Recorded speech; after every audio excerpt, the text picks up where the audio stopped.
Hi, welcome to Great Minds Don't Think Alike. I'm Donna Hamlin, an executive coach and professional counselor, and I am here to share a little bit about how thinking styles affect your life and your work, and using them as a guide to help you with better decisions for your own future.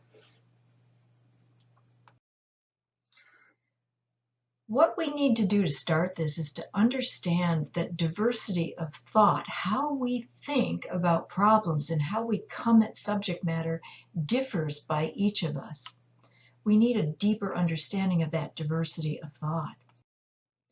We can agree, for example, that if you put a subject in front of someone in your family and you talk about it, that you might have differences of opinion. We don't all come at things the same way.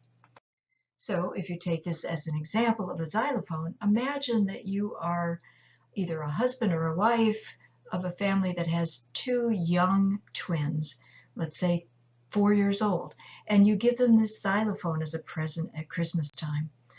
And a week goes by and it's Sunday morning, it's 5:30 in the morning, and you're trying to get some sleep, and the door outside, you can hear nothing but lots of screaming between the two twins because they're fighting over the xylophone. How would you fix that problem? Jot down your answer. Take a second and think about it, but the first thing that comes to your mind is probably the likely thing that you would do. Now, if we were all together, we would roll up the answers, and you would find lots of different ways that people are approaching a problem like this. You might take the toy away. You might tell them to go play with some other toy or some other game. You might say, take turns. You might say, go back and think about how you're going to do this and share it with me, and then I will monitor it. There are lots of different ways to solve a problem. Now, that happens to be true not only in general activities in life, but the research that really got this interesting was with corporations that were looking at problem solving in R&D laboratories, where engineers were getting together and looking at product innovation or product improvements. And what they found was that if they brought people in who weren't part of the original engineering team, somebody who had an entirely different slant on the problem, that the number of patents went up, the number of new product ideas went up, the strengthening of existing products went up. All of the quality of innovation and creativity is definitely impacted in a good way if you shake up the style of thinking in the group. Now, some of the research that exists is focused on gender or ethnicity. But what we're finding as time goes by across all different cultures, all different kinds of sizes of groups, regardless of what countries they're in, that it's the style of thinking that makes a difference most. So diversity is really, literally, in your head. By way of example, let's share a little bit about Tom Petty, who is a well-known glassblower artist. He's famous for his ability to take glass and blow form inside of form inside of form. Now, these pictures don't do it justice, in as much as if you were there looking at the actual piece, you could turn it from side to the next side to another angle, and in each way you would see different art. It's quite amazing. Now, Corning Glass is a company that is known for preparing and creating products made of glass. And the engineering group there many years ago was struggling with ideas for new products. Someone had recommended that they talk with Tom Petty, and they explained that his ability was this gift for creating form with glass that was quite remarkable. And when they described it, the engineers said, no, that's not possible. Well, of course it was possible because Tom was doing it. They did take him up on an offer for a visit, and Tom provided lots of ideas for using glass in new ways. Because he understands the medium as an artist, he's looking at product development in a very different way than the engineers were. The results were remarkable in that the engineers took some of those ideas and started to create a whole new set of line of products. That's the example of diversity of thought. Another consideration is how we train our brains to think, starting from when we're children. Sir Ken Robinson is an education transformationalist in the UK, and he is an ardent advocate for reframing the way schools educate children so that we encourage creativity and innovation of thought as opposed to suppressing or repressing based on critical thinking skills that may be in the way. He has many examples of this, but one of the favorite stories is about an art teacher who had given out paper and pens and ink and asked the students to start drawing. And as she was circling around the class and looking at what the children were doing, she stopped and asked one little girl who was sketching, "What are you drawing?" And she said, "A picture of God." And the teacher said, "Well, we don't know what God looks like. How can you draw that? We don't have any knowledge of what God looks like." And she said, "Well, you will in a minute," which of course is exactly the kind of confidence we would like to see in our children so that they can explore ideas that are not inhibited by the way we teach.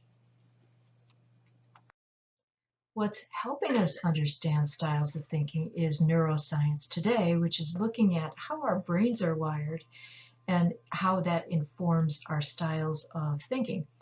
For starters, brains are not wired all the same.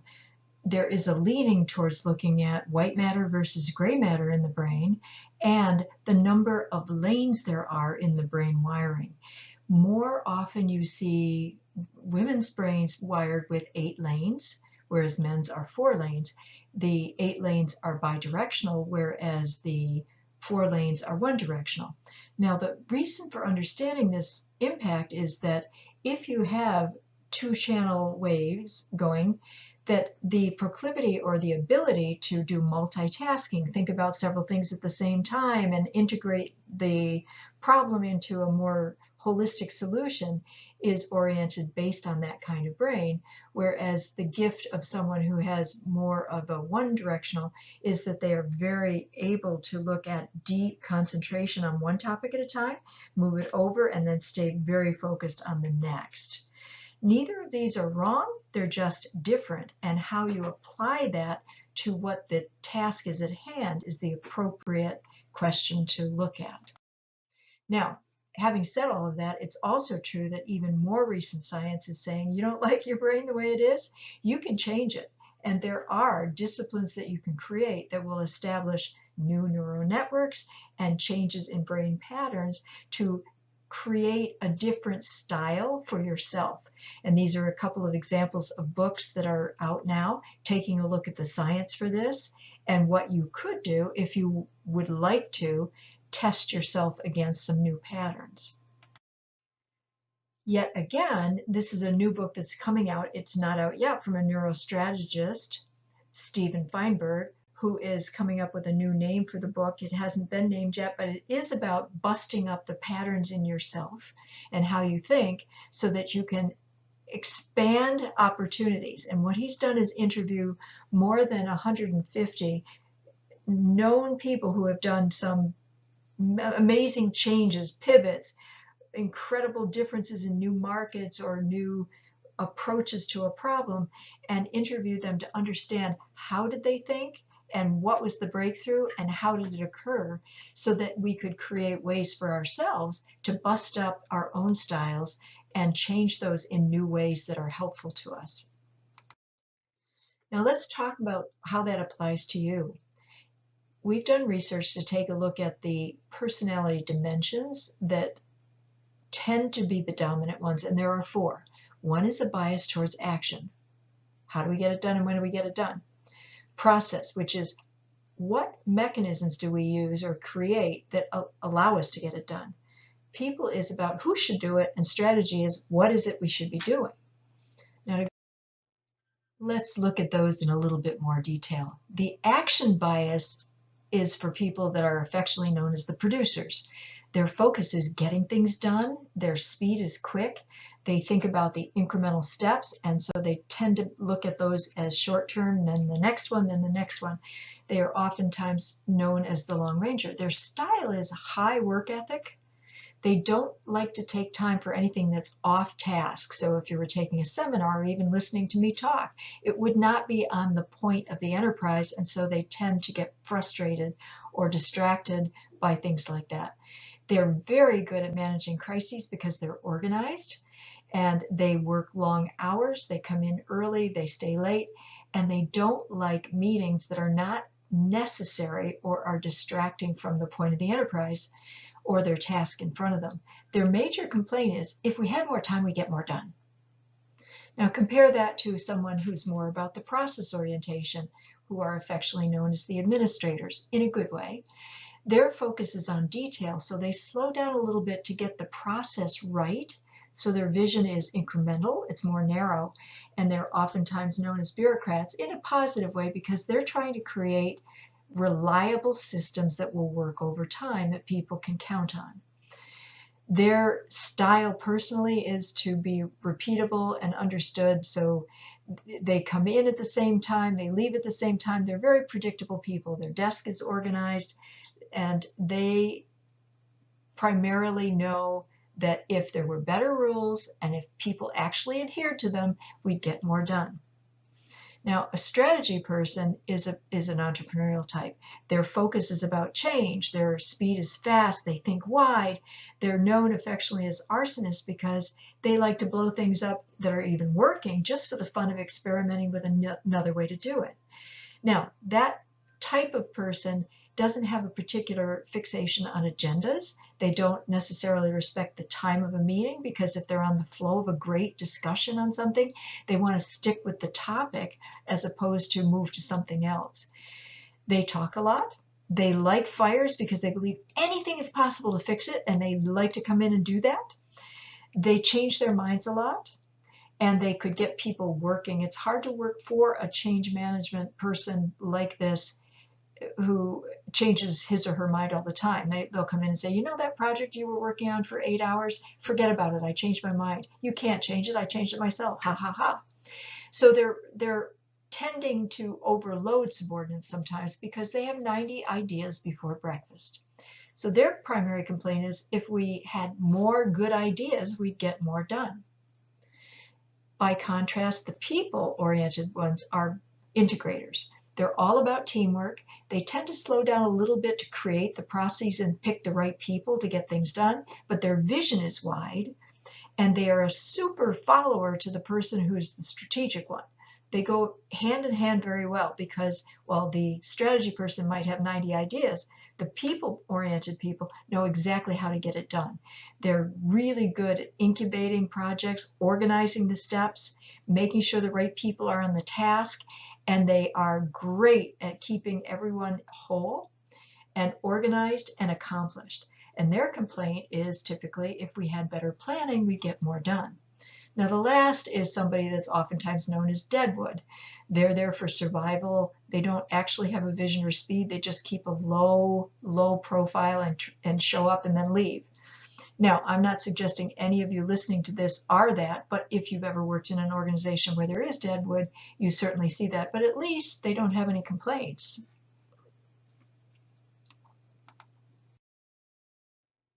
Take a moment and guess, based on those descriptions, which orientation is yours. Now, it's true that we have a little bit of all of these. It's just that we tend to have one that's a dominant style and maybe a wing that would go with it. There is a test that we provide if you would like to do it formally, and we do this oftentimes with organizations and groups to understand the group dynamics. When you're looking for a lot of high diversity of thought, you want to get different styles around the table because you'll outperform a group that's homogeneous. But it would be good for you to have a sense for your own as you go forward, because this is where your value starts to shine. It's also helpful to understand this in the context of working within a team. The research studies that we've looked at show that while you would guess there's lots of factors that make teams great, look at the list of these that you would guess would matter: attendance, training, the age of the group, the size of it, the capacity and the competencies within the team. None of those actually correlate. What does is how functional is the team when it's brought together. If you have a really high diversity team that knows how to work together respectfully with trust and candor, even though they're coming at the problem differently. They have quality of debate skills. They're able to enjoy each other's company and respect it. That's what creates a great team. Now, it's not that easy for people, and we know that diversity of thought is a good thing, but why aren't we creating more of it? It's because we say intellectually that we do want it, we just don't know how to manage it. Look at this. These are reports from people who have gone into high diversity situations, either within teams or within a board or within a group where they're the exceptional diversity people. And their complaints are, I don't feel listened to, I don't feel accepted as an equal, I'm not treated as credible. There are expectations that are cast based on my stereotype, or I'm told that I'm lacking experience. Executives say they want diversity, they just don't know how to leverage it. What is known in psychology is people getting into environments where there are very different people, they go into exogenous shock. They honestly don't know how to handle the difference. The underlying challenge here really has to do with trust. Currency of businesses and organizations is trust. There's so many complicated groups of people with interests on what's going on, and they have to trust each other to make the system work.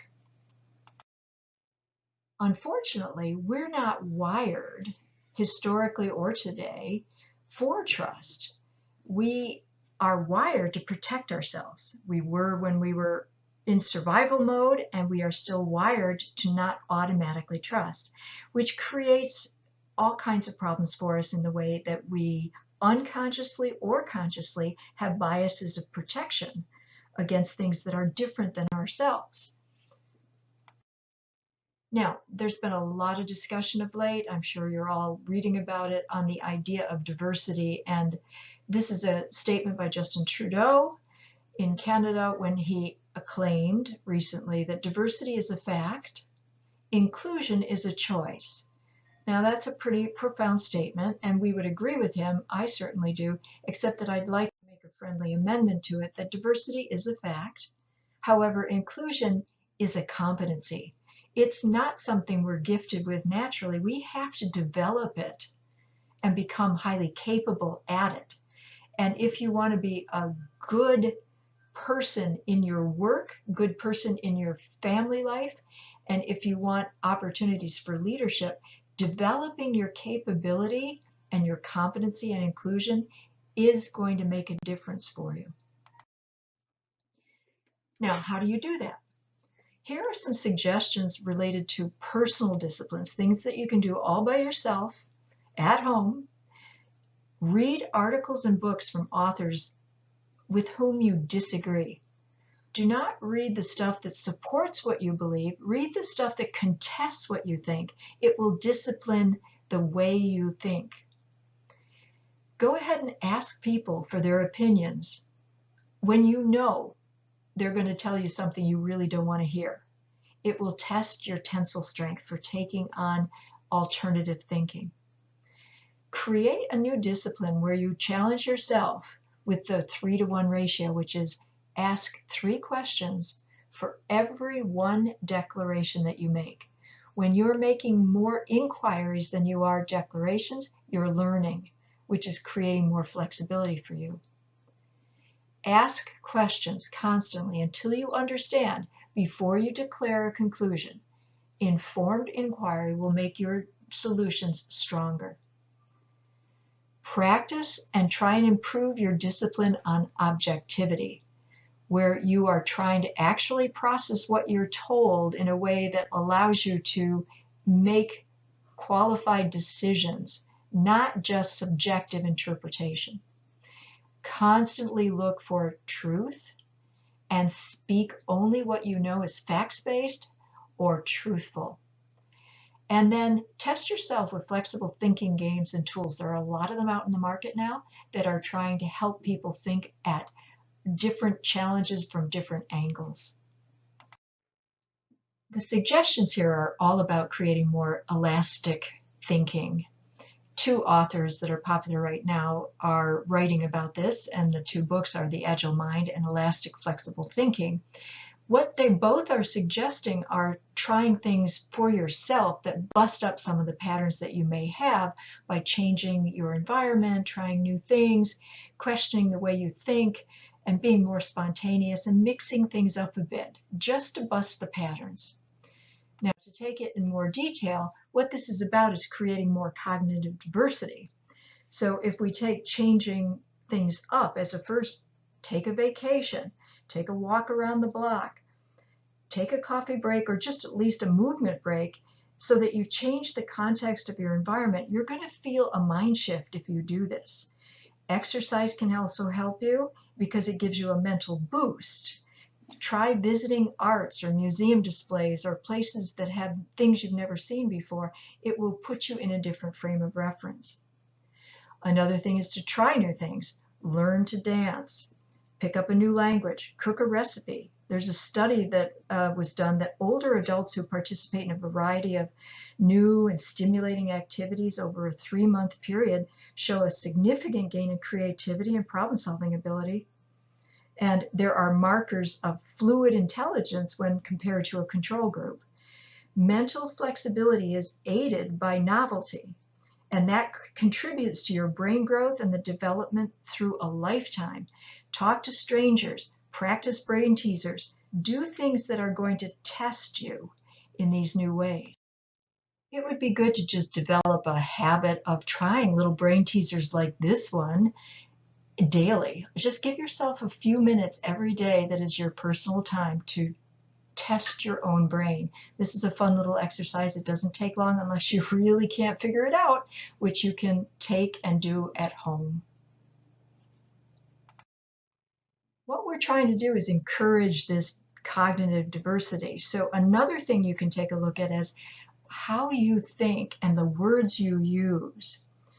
Become aware of what you're thinking and how you say to yourself or to others what you're thinking.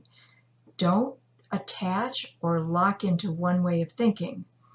Notice the language you use. If you're unconsciously saying, oh, I'm stupid, or I'm nervous, you need to try other ways that are more productive that help you.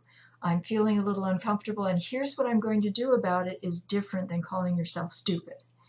Dispute the thoughts that you think you don't need, that don't serve you well, and replace it. Substitute it with more productive ideas or phrases.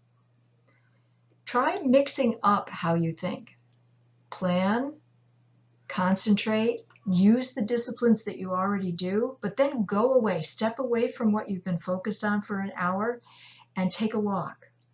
Or step away from the work itself and do something entirely different.